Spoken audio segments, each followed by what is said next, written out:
আসসালামু আলাইকুম। Genuine residential college online প্ল্যাটফর্মে তোমাদের স্বাগত। আজ আমরা ফিনান্স, ব্যাংকিং ও বীমার প্রথম পত্র অর্থায়ন থেকে আলোচনা করব নবম অধ্যায় ঝুঁকি ও মুনাফার হার। প্রত্যেকটা ব্যবসার সাথে ঝুঁকি জড়িত। আমরা জানি যে ব্যবসায় ঝুঁকি যত বেশি থাকে সেই ব্যবসায় লাভের পরিমাণ বা মুনাফা তত বেশি হওয়ার সম্ভাবনা থাকে। কিন্তু এই ঝুঁকিটা গ্রহণ করতে হয় একটা পরিমিত পরিমাণ। যে পরিমাণ ঝুঁকি একটি কোম্পানি গ্রহণ করার সক্ষমতা রাখে শুধুমাত্র সেই পরিমাণ ঝুঁকি গ্রহণ করা উচিত। কোনো ব্যবসায় বিনিয়োগ করার পূর্বেই এই ঝুঁকিটা কি করতে হয়, নির্ণয় করতে হয়। তাহলে সেই বিনিয়োগের প্রকল্প থেকে আমরা কি করতে পারি, দ্রুত সিদ্ধান্ত নিতে পারি। আমাদের কাছে একাধিক প্রকল্প থাকতে পারে। এর মধ্যে কোন প্রকল্প বাছাই করব, আমরা এর আগে দেখেছি যে লাভ দিয়ে যে পিভিপি নির্ণয় করেছি, এনপিভি নির্ণয় করেছি, এআরআর করেছি, আইআরআর করেছি। সেটা হচ্ছে শুধু আমাদের আয়ের ক্ষেত্রে। সেখানে ঝুঁকি কতটুকু আছে সেই ঝুঁকি ততটুকু নির্ণয় করার জন্য আমাদের হলো এই চ্যাপ্টারটা ঝুঁকি ও মুনাফার হার। তাহলে প্রথমে আমাদের জানা প্রয়োজন হলো ঝুঁকি কি বা ঝুঁকি কাকে বলে। কোন প্রকল্প সম্ভাব্য আয়ের পরিবর্তনশীলতাকেই ঝুঁকি বলে। কোন প্রকল্পে আয়ের পরিবর্তনশীলতাকেই ঝুঁকি বলে। ঝুঁকিকে দুই ভাগে ভাগ করা হয়। একটা কোম্পানি ঝুঁকি, একটা হলো বাজার ঝুঁকি। একটা হলো কোম্পানি ঝুঁকি আর একটা বাজার ঝুঁকি। এরপর ঝুঁকির পরিমাপে আমরা তিন ভাবে আমরা ঝুঁকিটা পরিমাপ করি। একটা হলো আদর্শ বিচ্যুতি দিয়ে, একটা হলো সম্ভাবনা বিন্যাস দিয়ে, যেটা আমরা বলি প্রবাবিলিটি, আর একটা হলো বিভেদাঙ্ক দিয়ে। এই তিন ভাবে আমরা কি করি, ঝুঁকির পরিমাণটা নিশ্চিত করি, নির্ণয় করি। আমাদের অঙ্কগুলো যখন করতে দেয়া হয়, এখানে দুইটা কোম্পানি বা তিনটা কোম্পানির কিছু তথ্য দেয়া থাকে। এই তথ্যগুলো থেকে আমাদের নির্ণয় করতে হয় যে গড় আয়ের হার কত, আদর্শ বিচ্যুতি কত, বিভেদাঙ্ক কত। তো দুইটা কোম্পানির মধ্যে আমরা কোনটাকে ভালো বলবো, কোনটাকে খারাপ বলবো। আমরা এর আগে বলেছি যেটা আমাদের আয় মুনাফা, যেটা বেশি হবে সেটা ভালো হবে, আর যখন ব্যয় বা ক্ষতি তখন যেটা কম হবে সেটা ভালো হবে। তাহলে এখানে ঝুঁকির ক্ষেত্রে কি হবে, ঝুঁকির ক্ষেত্রে যেটা কম হবে সেটা ভালো হবে। আয়টা কি, গড় আয়ের হারটা বেশি হলে ভালো, আর ঝুঁকির ক্ষেত্রে কি হবে, যেটা ঝুঁকি কম সেটা ভালো। তো সাধারণত এই অঙ্কগুলো আসে দুইটার নিয়মে। প্রধানত একটা প্রত্যাশিত আয় হার থাকে না, আর একটার মধ্যে প্রত্যাশিত আয় হার থাকে। একটার মধ্যে প্রত্যাশিত আয় হারটা থাকবে না, আর একটার মধ্যে প্রত্যাশিত আয় হারটা থাকবে। তখন তাহলে আমাদের আয় হার থাকলে একরকম সূত্র, আর না থাকলে এটা আরেক রকম সূত্র। তো শুরুতে আমরা যদি না থাকে সেটা আমরা শিখবো, যেখানে প্রত্যাশিত আয় হার থাকে না, এরকম একটা অঙ্ক আমরা শুরুতে শিখবো। আচ্ছা, শুরুতে আমরা তাহলে দেখি সূত্রগুলো দেখি। প্রথমে আছে সূত্র নাম্বার গড় আয়ের হার। এই গড় আয়ের হারের সূত্র আমরা কেমন সূত্র বলবো, এক্স বার। এটা হলো এক্স, এর নাম হলো বার। আমাদের সংকেতগুলো সবসময় খেয়াল রাখতে হবে। তোমাদের যে টেক্সট বইটা আছে, বইয়ের ভেতরে এখানে আর বা অন্যান্য ডিজিট দেওয়া থাকে, তবে এটা আমাদের সহজ। কারণ পরবর্তী যে আমরা অনার্স যখন অঙ্ক তোমরা শিখবে তখন এগুলো দিয়ে শেখানো হবে। তোমরা কি করবে, এখানে এক্স দিয়ে শিখবা। তাহলে গড়ের সংকেত নাম ধরে আমরা এক্স দ্বারা, এক্স বার। গড় আয়ের হার সংকেত নাম কি বলবো আমরা, এক্স বার।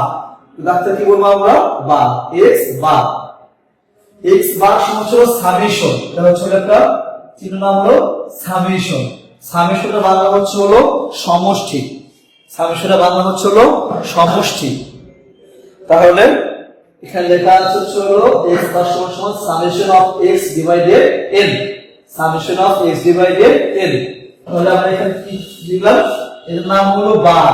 এর নাম কি, এটা বার। যদি a এর উপর থাকে a বার, যদি b এর উপর থাকে b বার, x এর উপর থাকে x বার, এটা হলো বার। এরপর শিখলাম আমরা একটা কি, সামেশন। এই চিহ্ন নাম হচ্ছে হলো সামেশন। সামেশনের বাংলা হচ্ছে হলো সমষ্টি, মানে অর্থাৎ যোগফল। সামেশনের সংক্ষিপ্ত বাংলা কি ছিল? যোগফল।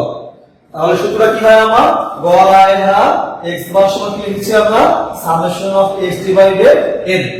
Summation of x divided n। আচ্ছা, 2 নম্বরে আমরা দেব হলো আদর্শ বিচ্যুতি। 2 নম্বরে কি বলবো না? আদর্শ বিচ্যুতি। এই আদর্শ বিচ্যুতির ইংরেজি হচ্ছে স্ট্যান্ডার্ড ডিভিয়েশন। Standard deviation. এই স্ট্যান্ডার্ড ডিভিয়েশনের সংক্ষিপ্ত নাম হচ্ছে হলো এই সিগমা। এর চিহ্নের নাম কি? সিগমা। তাহলে স্ট্যান্ডার্ড ডিভিয়েশন বা আদর্শ বিচ্যুতিকে আমরা সংক্ষেপে কি বলবো? সিগমা। তাহলে সিগমা সূত্রটা কি? সিগমা সমান সমান লিখছি আমরা রুট ওভার, মানে হোল রুট পুরোটার উপরে লিখছি আমরা রুট ওভার। এর চিহ্নের নাম কি? Summation. Summation of x minus x bar whole square. যেহেতু পুরোটার উপরে স্কয়ার আছে কি বলবো? Whole square. তো summation of x minus x bar whole square. নিচে হলো n মাইনাস 1। এখানে n দ্বারা প্রকাশ করে কি? Number of years. Number of years, যে বছরের সমষ্টি, কয় বছরের করছি সেই বছরটা প্রকাশ করে কি দ্বারা? নাম্বার অফ ইয়ার্স অথবা n দ্বারা। তাহলে আদর্শ বিচ্যুতির সংক্ষিপ্ত নাম কি বলবো আমরা? এটা বলবো সিগমা। এর নাম হলো সিগমা। এবার 3 নম্বর সূত্র আছে আমাদের হচ্ছে হলো বিভেদাঙ্ক, coefficient of variance. Coefficient of variation হচ্ছে কি? সিবি। আচ্ছা, তাহলে সিবি সূত্র কি? উপরে হলো সিগমা, নিচে হলো x বার। উপরে সিগমা, নিচে হলো x বার। সূত্রটা আরেকবার খেয়াল করি। গড় আয় হার সমান কি? সামেশন x বার সমান summation of x divided n। আর আদর্শ বিচ্যুতি কি হলো? সিগমা সমান সমান summation root over summation of x minus x bar whole square, নিচে হলো n মাইনাস 1। আর 3 নম্বর হলো বিভেদাঙ্ক। বিভেদাঙ্ক সূত্র কি? সিবি সমান সমান summation of x summation of CB সমান লিখব আমরা উপরে হলো সিগমা, নিচে হলো x বার। এটা যখন প্রত্যাশিত আয় হার থাকে না। আর যখন প্রত্যাশিত আয় হার থাকে তখন কি হয়? গড় আয় হারটা আমরা কি বলবো? x বার বলবো। সূত্র কি? Summation of x into px। p দ্বারা বোঝায় কি এখানে? সম্ভাবনা। p দ্বারা কি বোঝায়? প্রবাবিলিটি বা সম্ভাবনা। প্রবাবিলিটি বা সম্ভাবনা। এরপর কি আদর্শ বিচ্যুতি কি শিখছি আমরা আগেরটায়? যে summation of x minus x bar into খালি দেব আমরা px, ইনটু দেব আমরা px। আর বিভেদাঙ্ক আগেরটার সূত্র সিবি সমান সমান উপরে কি আসবে? উপরে আসবে সিগমা, নিচে আসবে x বার। তাহলে আমাদের প্রথম কাজ হচ্ছে হলো আমরা এই সূত্রগুলো খুব ভালোভাবে আয়ত্ত করব। সূত্রগুলো খুব ভালোভাবে যদি আমরা আয়ত্ত করি তাহলে আমাদের অঙ্কগুলো পরবর্তীতে করতে সুবিধা হবে। আর অঙ্কের ক্ষেত্রে আমি একটু কি বললাম যে কোনটা ভালো, কোনটা খারাপ, কোন কোম্পানি গ্রহণযোগ্য, কোনটা বর্জনীয়, তা আমরা নির্ণয় করব কি দ্বারা? ঝুঁকির ক্ষেত্রে দেখবো যেটা ঝুঁকি কম সেটা ভালো। অর্থাৎ যেটা হচ্ছে হলো এই সিগমা কম বা সিবি কম সেটা হলো ভালো। যার সিবি কম সেটা গ্রহণযোগ্য, যার সিবি বেশি তার ঝুঁকি বেশি, যার সিবি কম তার ঝুঁকিটা কম। এভাবে হচ্ছে হলো আমরা অঙ্কগুলো চেষ্টা করব। আর কথা বলে রাখি যে হচ্ছে বইয়ের যে উদাহরণগুলো যেভাবে দেয়া আছে আমি চেষ্টা করছি তার চেয়ে সহজভাবে অঙ্কগুলো করানোর জন্য।